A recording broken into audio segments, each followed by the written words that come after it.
Nós estamos a um mês do Natal, né? Que talvez seja o dia mais importante do calendário cristão, e até hoje eu não consigo entender porque alguns crentes falam tão mal do Natal, né? Dizem que o Natal é uma festa pagã. Se você dizer que o Natal foi paganizado, tudo bem, eu entendo, mas que é uma festa pagã, não tem como a gente aceitar isso. Quando nós olhamos a história do Natal, é lógico, nós entendemos que Jesus não nasceu no dia 25 de dezembro. Essa data é uma data comemorativa. Se você for analisar o contexto bíblico, já estava muito frio, os pastores estavam no campo, dia 25 de dezembro. E a Bíblia diz que quando os anjos anunciaram aos pastores, os pastores estavam no campo com as ovelhas. Não tinha como ser no dia 25 de dezembro. Também você vai ver o nascimento de Jesus se colidindo com o nascimento de João Batista, e quando João Batista é anunciado, era justamente no turno do sacerdote Abias. Se você fizer as contas, não vai bater no mês de dezembro, né? Não vai bater. Mas o primeiro homem que colocou a data do nascimento de Cristo como sendo a de 25 de dezembro foi um judeu, ele é um historiador, ele se identificava como judeu, chamado de Júlio VI africano. Isto foi no segundo século da era cristã.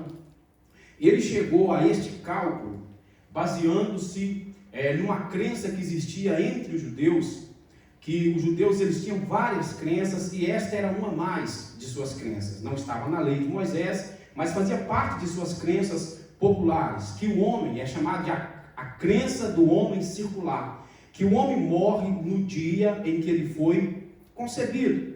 E nós não temos a data do nascimento de Cristo na Bíblia, mas temos a data de sua morte. Roma tem a data da morte de Cristo. Cristo morreu em abril. Se ele morreu em abril e o homem ele nasce no dia que o homem é concebido, no dia que ele morre, de acordo com a crença dos judeus, pega o mês de abril e conta até mais 9 meses, vai dar justamente no mês de dezembro.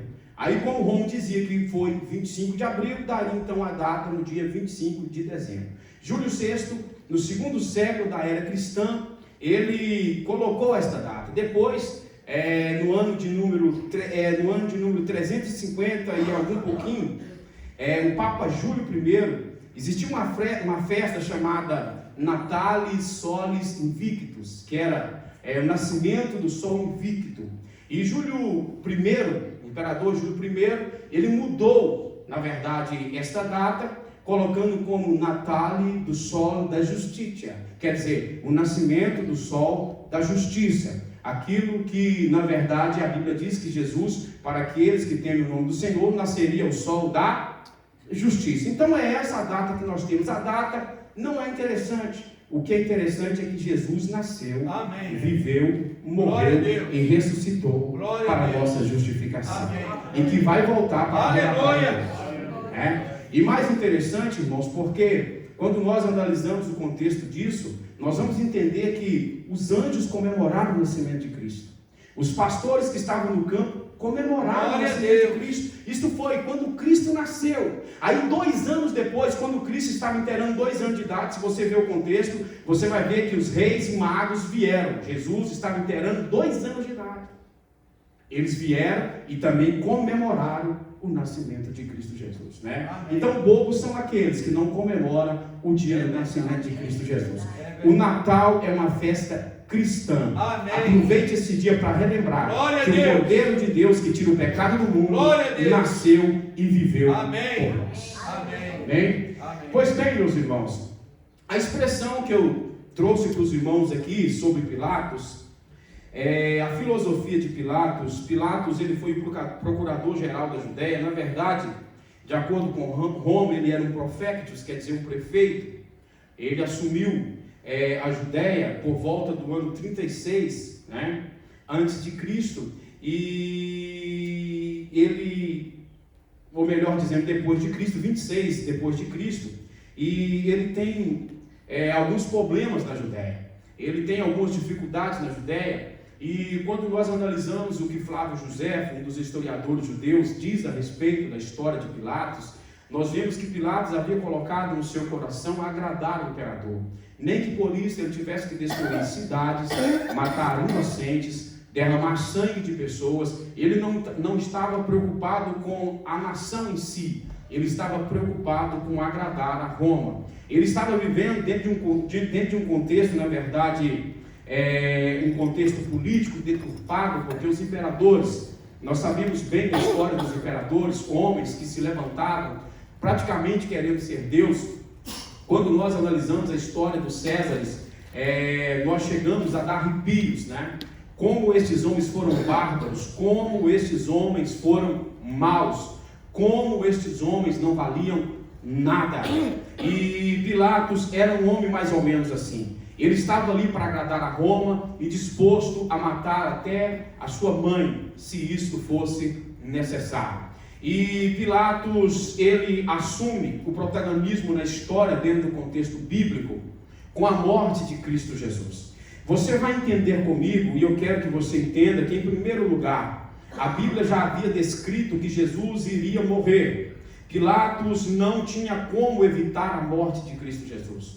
Não tinha como. Jesus, ele veio para isso. Você vai ver a Bíblia dizendo no livro do profeta Isaías que todavia ao Senhor agradou moê-lo, fazendo-o enfermar. Você vai ver que o próprio Senhor Jesus Cristo, ele disse que veio para esta hora. Ele veio para morrer pelos nossos pecados. Em Gênesis 3:15, a Bíblia diz que ele viria. A Bíblia já é bem antes, quando Deus vai trazer a sentença para Adão e Eva, e justamente para Eva, Deus fala: da semente da mulher nascerá um que pisará a cabeça da serpente. Este é Cristo Jesus. Ele viria para resgatar o homem dos seus pecados. Não teria como Pilatos evitar. Mas o estilo de vida de Pilatos, o estilo de vida e o que Pilatos ele estava disposto a fazer aqui, e o que ele nos revela, era uma filosofia de vida. E eu quero que os irmãos estudam comigo, entendam aqui. Eu convido os irmãos para abrir comigo no livro de João, no capítulo de número 18.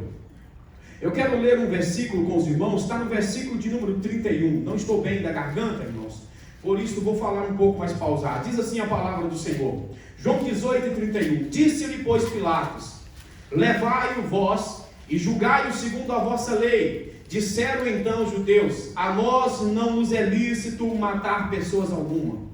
Observa aqui que a filosofia de Pilatos, em primeiro lugar, ela consistia em transferir responsabilidades intransferíveis.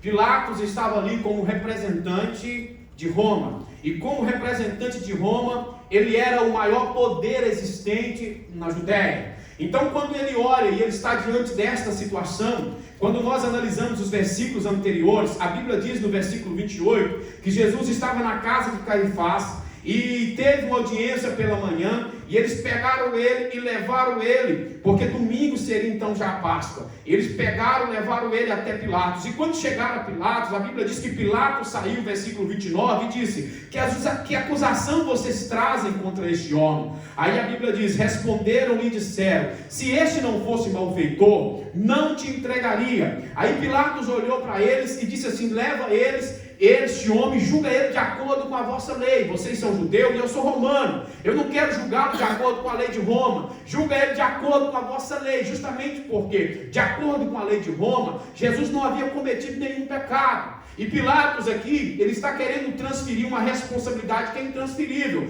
Cuidado com esse estilo de vida, cuidado com essa filosofia. A responsabilidade que é sua, ele não é de sua esposa. A responsabilidade que é de sua esposa, não é do seu esposo. A responsabilidade que é sua, não é de seu filho. Cada um tem um papel. A nossa responsabilidade é a nossa responsabilidade. Nós não podemos transferir responsabilidades que são intransferíveis dentro da nossa casa, ou dentro da igreja, ou no contexto que Deus nos colocar.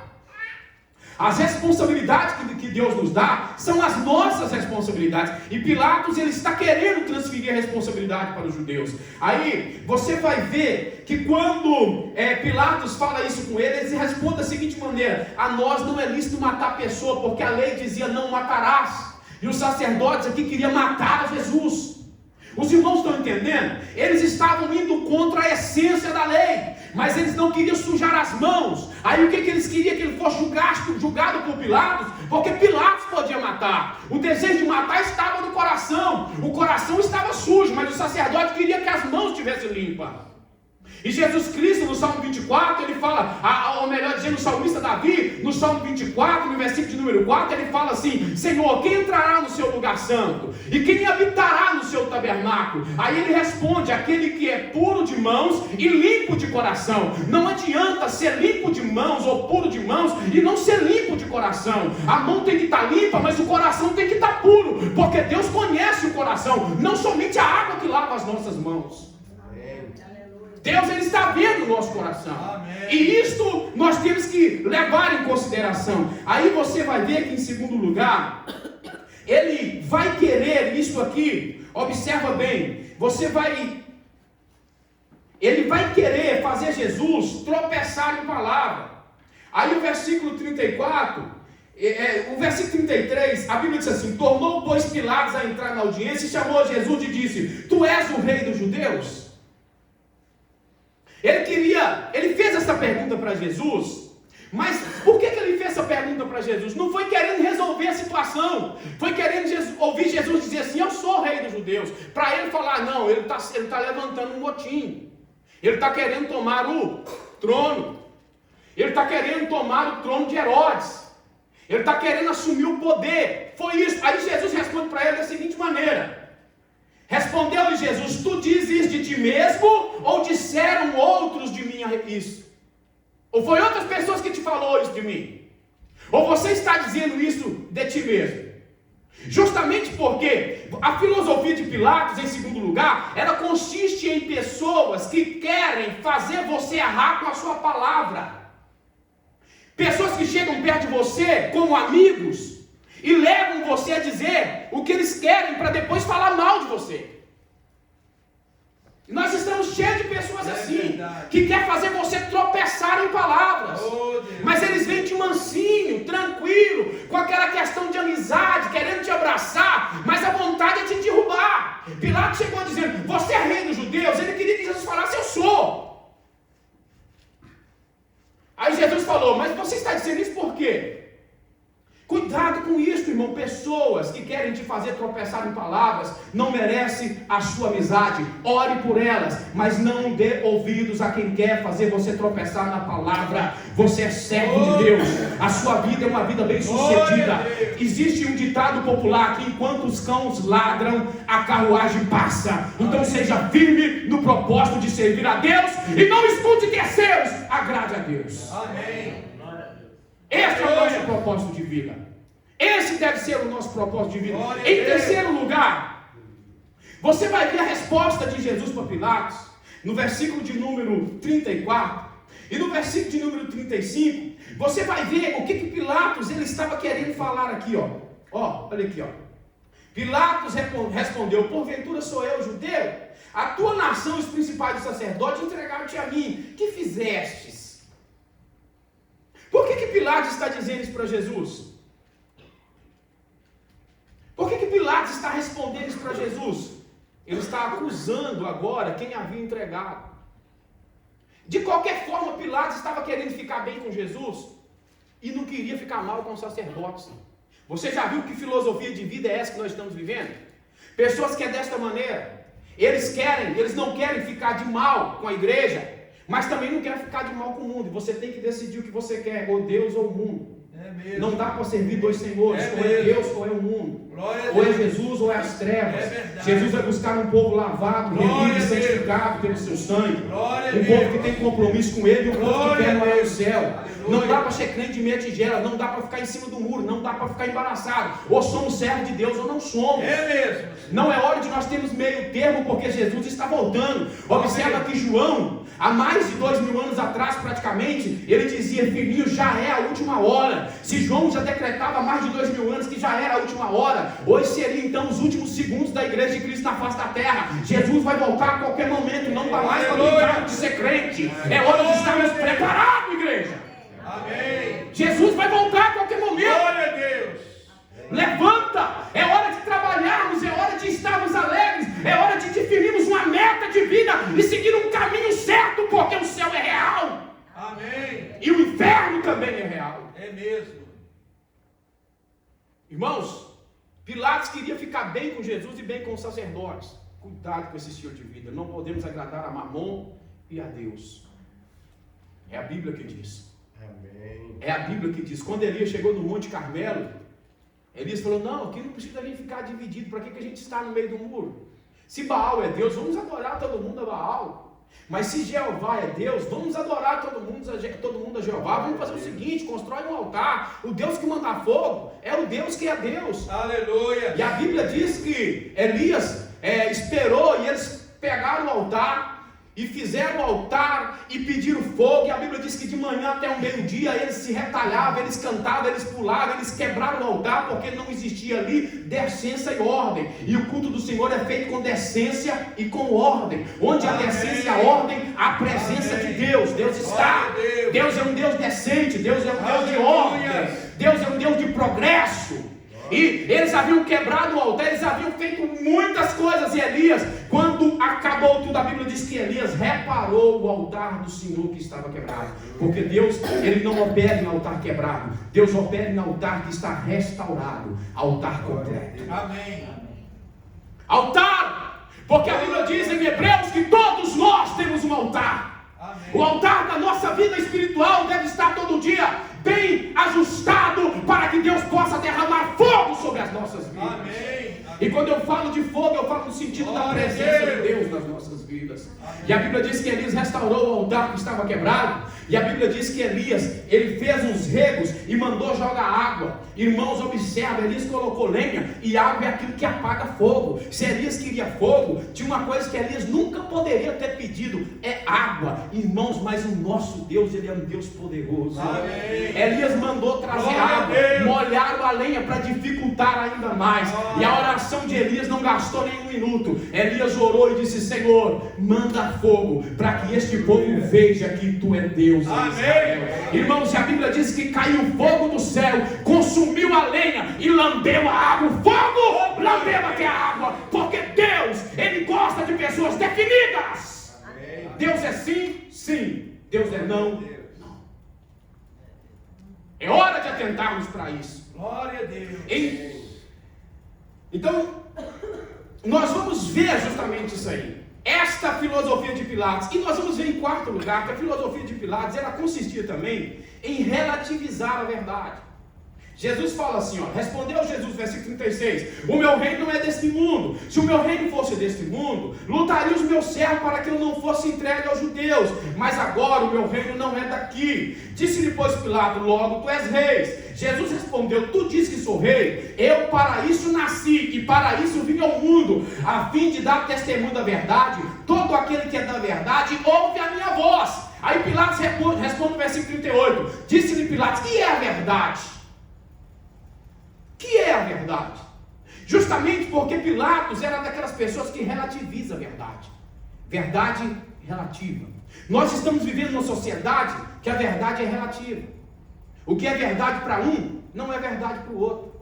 O conceito de verdade para um não é conceito de verdade para o outro. E verdade, irmãos, ela não é relativa. A verdade, ela tem que ser totalmente completa, composta. Verdade é verdade. Amém. Não existe meia verdade. Não mesmo.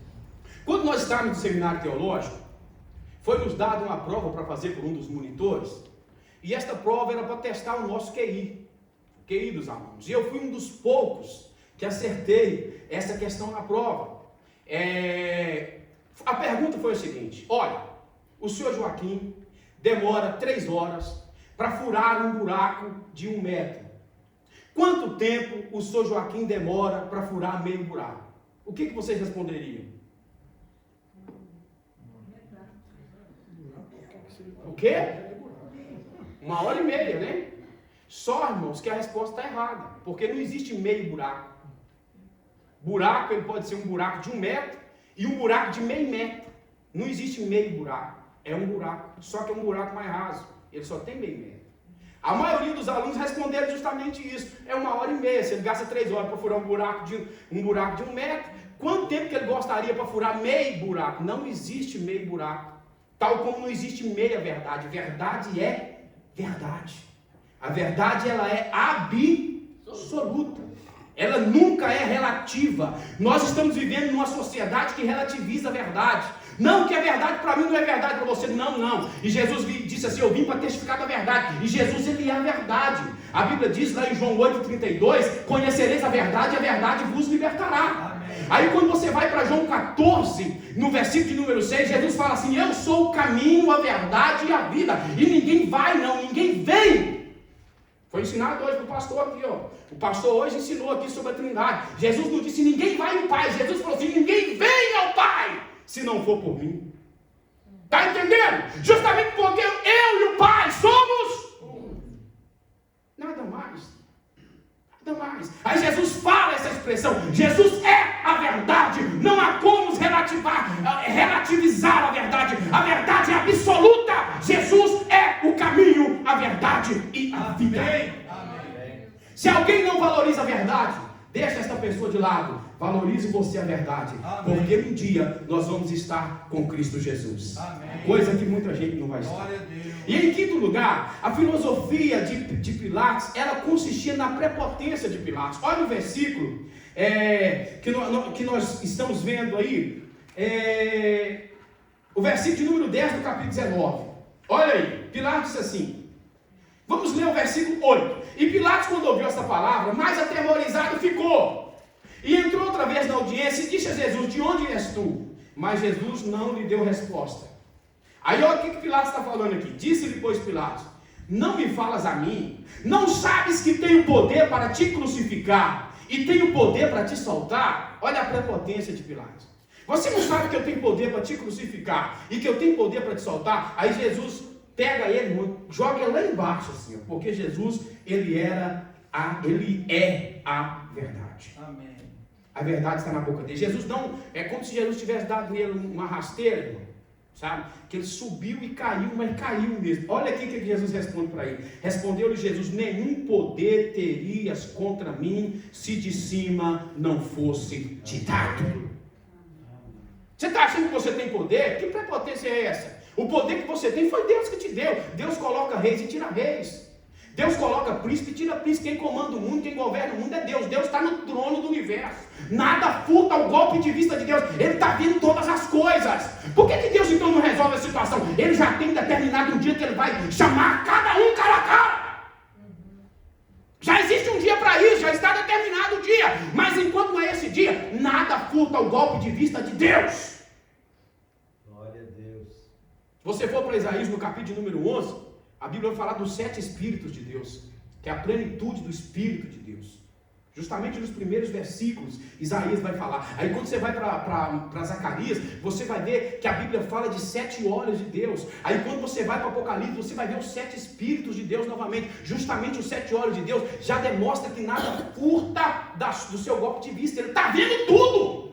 Ele está enxergando tudo. A Bíblia diz no Salmo de número 139 que se fizermos o nosso ninho nas mais profundezas do mar, ele lá está. Se subirmos acima da estrela, ele vai estar. Todo o poder está em tuas mãos. Quem vai esconder de Deus? Aonde você vai esconder de Deus? Não tem como esconder de Deus. Então, Pilatos, em quinto lugar, a sua filosofia consiste em prepotência. Já viu que tem pessoas que dizem, eu sou, eu posso, eu tenho? Não, você não pode, você não tem, você não é. Diz assim, se Deus quiser, amém. Se Deus nos der, aleluia. Se Deus permitir, se for da vontade do Senhor, é Deus que comanda as nossas vidas, nós somos servos de Deus, amém. Somos dele, a Bíblia diz que tudo foi criado por ele, tudo é dele. Aí Pilatos mostrou a prepotência, Jesus falou, vem do alto. Aí você vai ver que Pilatos, ele vai colocar Jesus num lugar alto. Aí, e isso aqui é mais interessante, olha lá o versículo 13, o que a Bíblia está dizendo? Ouvindo, pois, Pilatos esse dito, levou Jesus para fora e assentou-se no tribunal, no lugar chamado Listrótofos, que em hebraico é Gabatá. E era a preparação da Páscoa e quase a hora sexta. E diz o judeu, eis aqui o vosso rei. Esse lugar aqui era um lugar elevado, era praticamente uma plataforma sobre a qual Pilatos sentava na ocasião de julgamento, né? Isso foi achado, a arqueologia achou esse lugar, que formava o pátio na fortaleza de Antônia. A arqueologia, o mundo arqueológico achou esse lugar onde Pilatos colocou Jesus. Ele colocou Jesus ali, mas foi para o povo ver e para ele passar aquela imagem que ele estava levantando Jesus como destaque, mas o desejo dele era levantar para bater, porque Pilatos ele estava disposto a pender para o lado da multidão. Ele queria agradar Roma. E ele queria agradar a multidão. Aí você vai ver isso acontecer justamente em Mateus 27, 22. Voltamos lá. Já estou encerrando. Rapidinho aqui eu já encerro. Mateus 27, 22. Diz assim a palavra do Senhor. Olha aqui.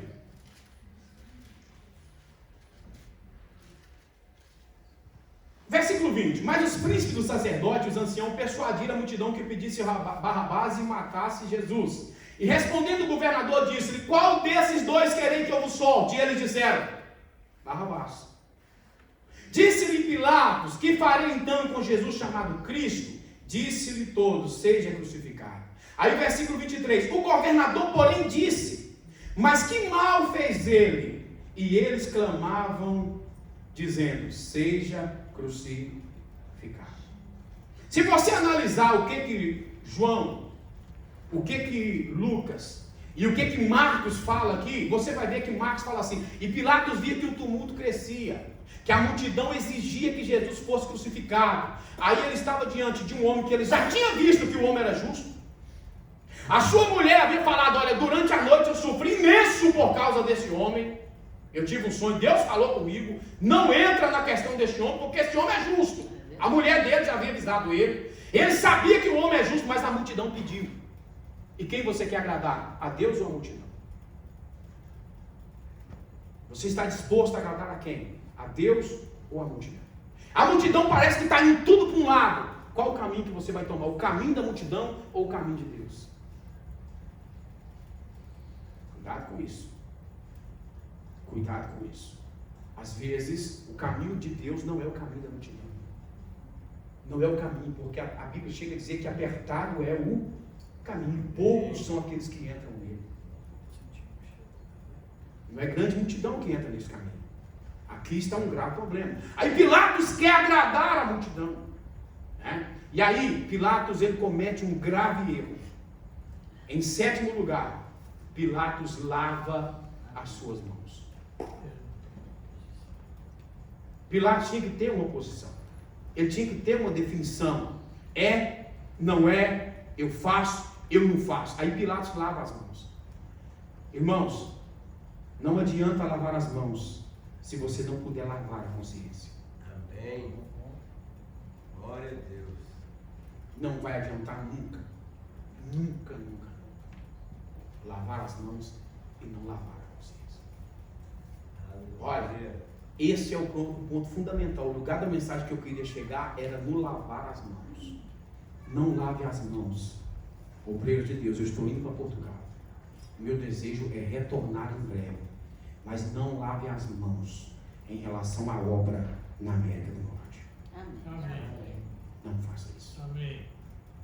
Pastores que estão aqui esta noite, não lave as mãos em relação à obra de Deus na América do Norte. Amém. Cantores que estão aqui esta noite, não lave as mãos em relação à obra de Deus na América do Norte. Pregadores que estão aqui esta noite, não lave as mãos em relação à obra de Deus na América do Norte. Amém. Irmãos, vocês que estão aqui, ganhar dinheiro é só um detalhe na América do Norte. O propósito que Deus trouxe vocês aqui é outro. Guarde isso no coração. Amém. Não. Guarde isso no coração. O propósito de Deus é outro. Não lave as suas mãos, porque a obra de Deus está precisando. Este é o ápice da mensagem. Não lave as suas mãos. Amém. Amém, Jesus. Tenho acompanhado aqui na sexta-feira das orações. Não lave as suas mãos em relação à oração para essa nação. Não lave. Não lave. Não diga para mim que você não tem tempo, porque você tem tempo. Não diga para mim que o tempo é um impedimento, porque a Bíblia manda você remir o tempo. É um mandamento bíblico. Você tem que ter tempo para Deus. Amém. Amém. Isto é uma exigência bíblica. Não pense você que os seus filhos, se vier para a igreja, vai passar mal. Não passa mal. O legado que o seu filho vai ter é de aprender nos bancos da igreja. Eu tinha um irmão que ele se tornou um alcoólatra. Ele chegava em casa bêbado, caindo, mas ele dobrava o joelho e orava. Ele não aceitava ninguém falar mal de um crente. Ele estava disposto a brigar. Sabe por quê? Porque ele aprendeu que a igreja é o melhor lugar do mundo. Amém. Filhos que crescem na igreja, se eles desviarem um dia da casa, da presença do Senhor, você não tem só as mãos lavadas na água, você tem a consciência limpa. Você ensinou na casa do Senhor. Amém. Glória a Deus. Traga os seus filhos para a igreja. Amém. Ah, mas o meu filho estuda. Traz o seu filho para a igreja. Ensina o seu filho. Tem 3 anos, ensina seu filho a orar. Meu pai me ensinou, meu filho, quando chegar diante de qualquer situação que você olhar, o papai não tiver, a mamãe não tiver, você vê que a coisa é insolucionável, dobra o joelho, porque Deus está. Amém. Você já ensinou isso para o seu filho? Você já ensinou seu filho a orar? Você já ensinou seu filho a buscar a Deus? Você já ensinou seu filho a clamar? Um dia, irmãos, eu estava numa situação dentro de um ônibus, lotado de gente no interior de Minas Gerais, e o ônibus subia, uma subida, e o motorista, um ônibus lotado, gente, 70 pessoas, e o motorista, irmãos, o motorista ele cometeu uma falha muito pesada, porque aquilo era um morro assim, ó, uma montanha assim, uma outra assim, ó, e o motorista soltou o ônibus na banguela, com o pensamento de engatar no meio do monte. Só que quando ele engatou no meio do monte, a marcha não entrou. A marcha não entrou, estava muito pesado aquilo. E o ônibus começou a descer e subiu no barranco. O ônibus subiu no barranco. E quando o ônibus subiu no barranco, o povo desesperado, o povo gritando. O ônibus ia cair para o lado de cá, irmão. O lugar que ele ia cair tinha mais ou menos uns 200 metros de fundura, não ia sobrar nada. Era um precipício. Na hora, quando o ônibus começou a subir, que o povo desesperado, eu fechei os meus olhos e gritei: o sangue de Jesus tem poder. E o povo assustou e eu gritei novamente: o sangue de Jesus tem poder. Quando eu gritei, o ônibus tombou para o lado da rua. Ninguém acreditou no que estava acontecendo. O povo falou: o que aconteceu? É para o ônibus ter caído para o lado de lá. Foi Deus que deu um tapa no ônibus e fez ele virar. Aleluia. Sabe onde eu aprendi isso? Meu pai me ensinou a clamar: o sangue de Jesus tem poder. Qual é o legado que nós vamos deixar para os nossos filhos? Nós vamos lavar as nossas mãos em relação aos nossos filhos, em relação à nossa família, em relação à nossa esposa, em relação àqueles que não querem servir a Deus, ou nós vamos assumir uma posição de pai, de mãe, de irmãos, de primos? A igreja é o melhor lugar para você. Amém.